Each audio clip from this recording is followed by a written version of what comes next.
Rolling, and here we go. Okay, you ready? I'm ready, yeah. So I'm recapitulating the show The Battler that I made a long time ago, and there's no video of it. So I'm going to tell the story, and I've been telling, it has 3 acts.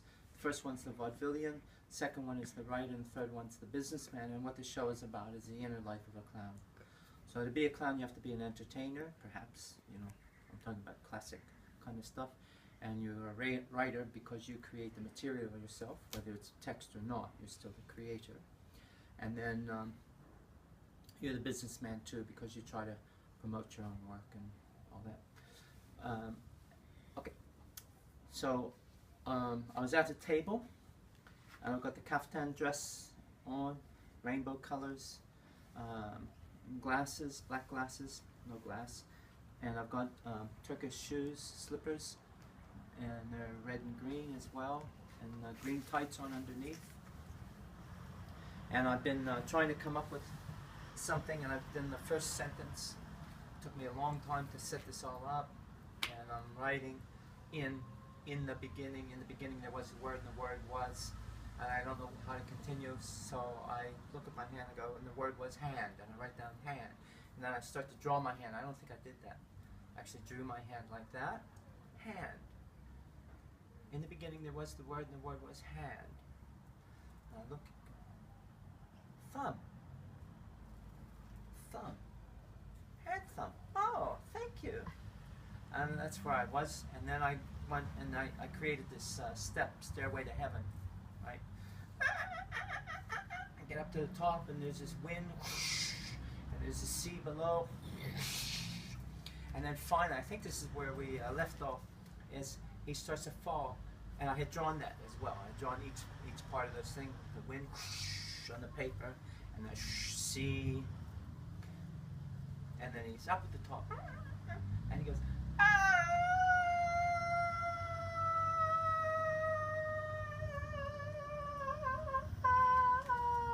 the phone rings. The phone keeps ringing. And I get my hand stuck in the bucket, and the phone's ringing. I can't get out. I want to get the phone, and I somehow put my foot over the bucket, and then my foot is stuck in the bucket, and I had it in a way that the size was just right, so I could actually go like that, and it was stuck on my foot. So not only was my foot stuck in the bucket, but it was stuck in a way I could move it around. And I go like that, and I don't know what to do, and then before I know it, I go, and I got both feet stuck in the bucket, and I go like this, and the kaftan, the rainbow thing, dropped over the fire bucket, and I went down, down, down, down, down, down, down, down, down, on like that, and I was there. So it's a beautiful image. The phone's ringing. It's the defeat or the fall of the clown. And then I don't know what to do, and I got up, which I can't do anymore. And I went up, walked on my hands with the bucket hanging over. And then I did a walk over, and I'm in the bucket, and I pick up the phone.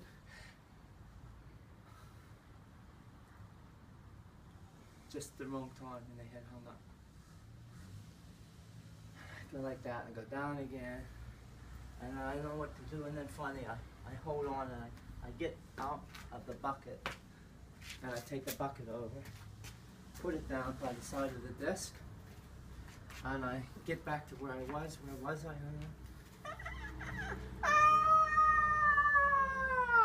And bring, bring, bring, bring, and it's stuck again. And I repeat it again, and walk over, get out, missed it again, right? Get out of the bucket, take the bucket over, put it down, come over here, sit down. Okay, now everything's okay, it's nice and quiet.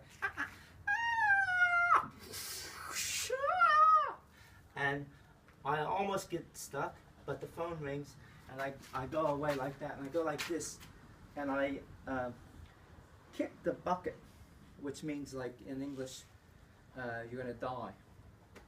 But anyways, I kick the bucket, and the first time I created this particular act, I did it non-verbal at another point, another show called Absurd Moves. That was my first solo when I moved in Sydney in Australia. And the director, I created it, but I had a director help me with it. And that was Ian Tasker, who had been Barry Humphrey's stage manager for many years, and also like an outside eye director for him, and tour manager as well. And Barry suggested to me, Ian suggested to me that I go to the New South Wales Film Archive and look at some silent films. That he said there was this resource so you can go and study silent films and stuff. So I went, and the one film I took out was 1 a.m. by Chaplin. And I looked at that. And that night I had my show that was the premiere of the original portion of The Writer. And when I kicked the bucket, Chaplin had a, I don't know if he had a bucket or a hat, and the hat went around in a circle, I think, and when it completed the circle, he picked it up. You know, it went, he moved with it. And I kicked this bucket, and it went around the desk twice. And it was just unbelievable, you know? So then I found a way to keep that in this show. That was the original fire bucket. When I came a couple of years later to do the Battler, I had a different, I had a waste can, so I couldn't do that. It didn't have the same proportion, so it wouldn't roll the same way. Anyway, so I did all this stumbling with the bucket and all that, and then I get over and I pick up the phone, and I've got it now. So somebody's there, and I go, hello. First I go, hello, hello, like anxious, and they, and I go, sì, io capito poco di italiano, sì. No, lavori, io lavori, scrivatorio, sì, commedia, yeah, sì, Goldoni, no, commedia de mio, sì, okay, ciao. So I used to get a little bit more aggressive than that at the end because I was being compared to this other writer, Goldoni. So I would be a little bit more aggro and say, no, commedia de mio. Hang up, go over, sit down, about to start the same thing, you know. And eventually I figured out, don't go that way because the bucket's causing all this trouble. So I go this way and hit the chair, and some things happen there. I get over, I pick up the phone, and I go, pronto, because it was Italian before, so I go pronto. That's how you answer it in Italy. Oui, je comprends un petit peu de français, mais oui. Non, je travaille. Je suis un écriture. Ah oui, hein? J'ai écrit une comédie. Comédie français? Non. Molly who? Non, Molière. Non. C'est une comédie de moi. No. Au revoir. Hang up. No? You got all that? Happen again. Hang up. Oui. Jawohl. Ja. Ich kann ein kleines Deutsch sprechen. Ja. And I go through the same thing in German. This one's Goethe. And I mix it up with the Goethe, the disease, gout, you know, or whatever. And hang up. Go over. Come back. And this one is Da. Двоя скромистроя, краснивая, дровия стеневиятра, друждивя. Зи. Check off. No. Check off. That. And come back. Next one. Oui. 为啥讲话？想当为话？我要是，我想当为话，我要说呀，我干嘛嘞？没什么，那么 comedy. No, okay, sayonara. Like that. And the phone rings again. And I get over there, and I don't know if I want to answer it anymore. So it stops ringing, and I'm by this time I'm very angry, and I go, you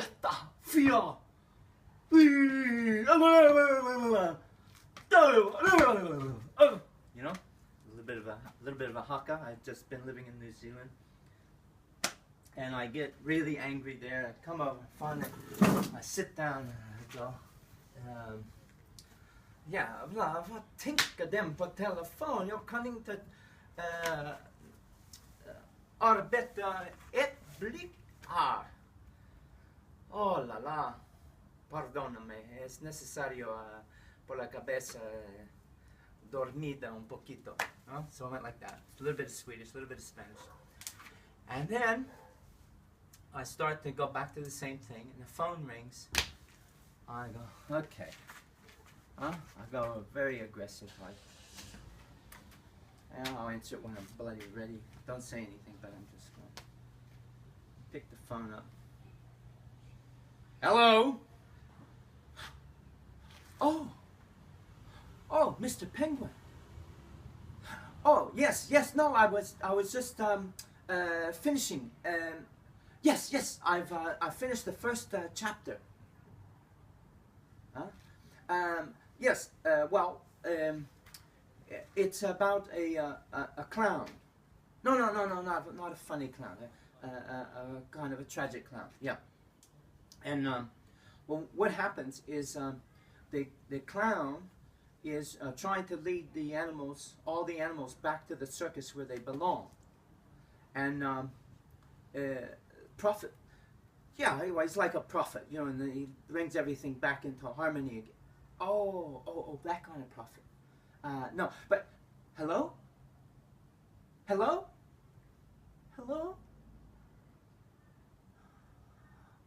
Oh no.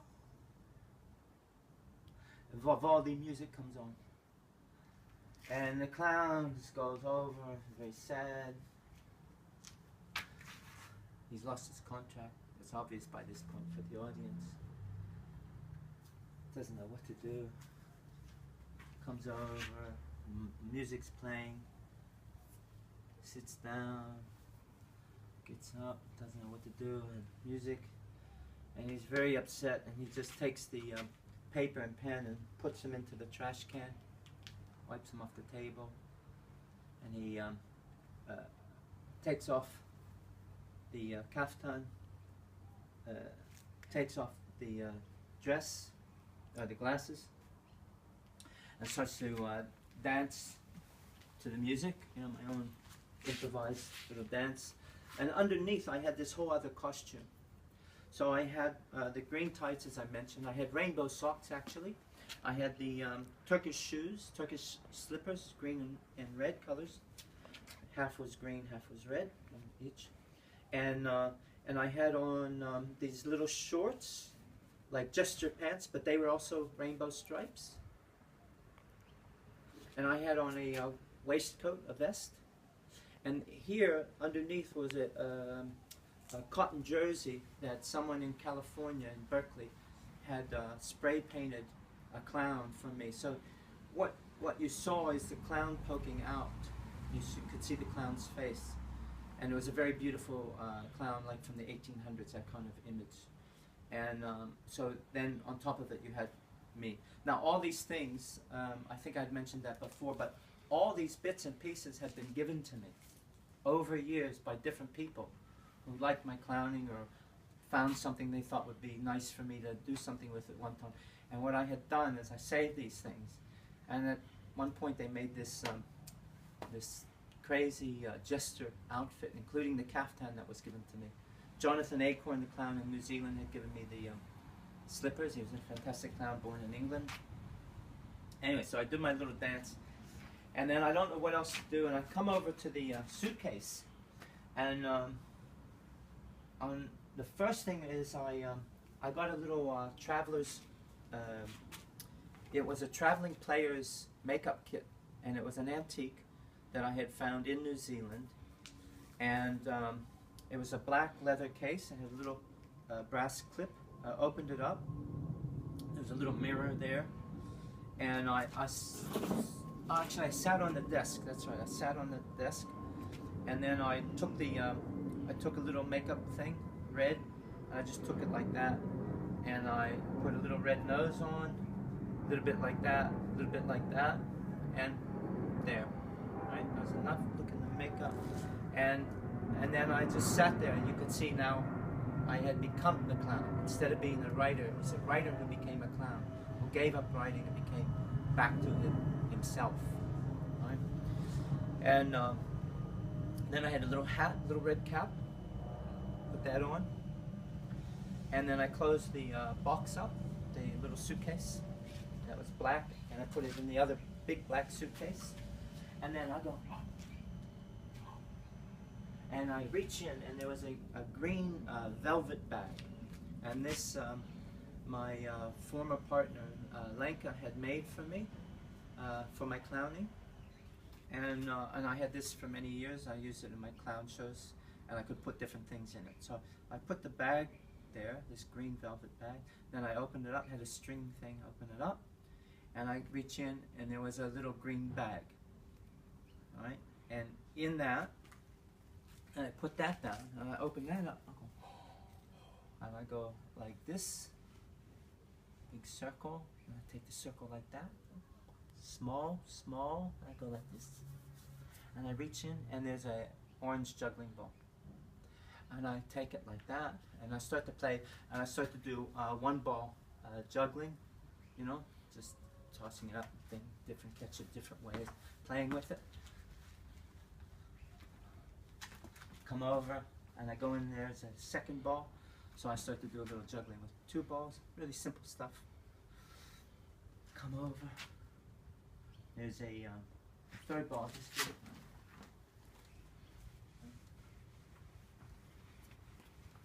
So I take the third ball out, and I go, you know, faking it like that. And so he discovers juggling, you know, juggles three balls, comes over, opens the bag, takes out fourth ball, does a little fourth ball, juggling,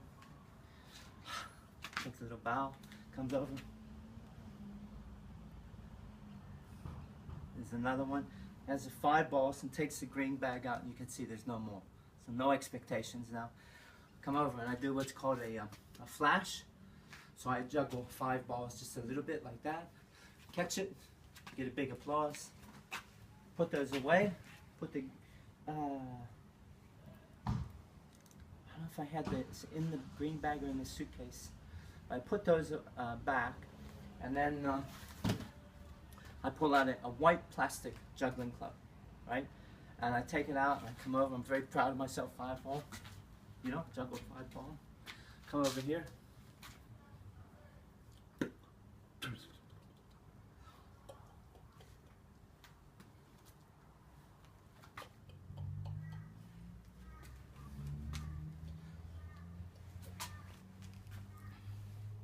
Empty, boom, boom, boom, boom, boom. Come over, there's another one.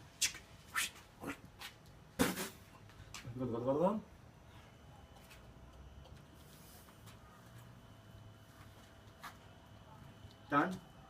Dump it down. Come over here. Fake it all. It's done. And I drop it down, and I pick the other one up, it's empty. Pick that one up, it's empty. That one, third one up. Go like that, and these plastic juggling clubs, they bounced a bit, so there would be this da da da dum ba ba da dum ba da da dum ba da da dum. So I would take them, and I start to juggle them over like that, but at the same time they bounce a little bit, and then eventually I go bum bum, and I do a rhythm with them, bum bum bum bum bum, and they'd have their own rhythm, and then eventually, of course, I juggle the three clubs. Do a little routine behind the back, over the shoulder, like that, different things, under the leg, other side, other way, and eventually double spin, catch it behind my back, and go.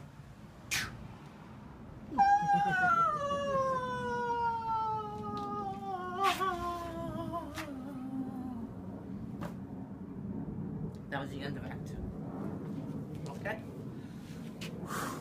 Break. Yeah.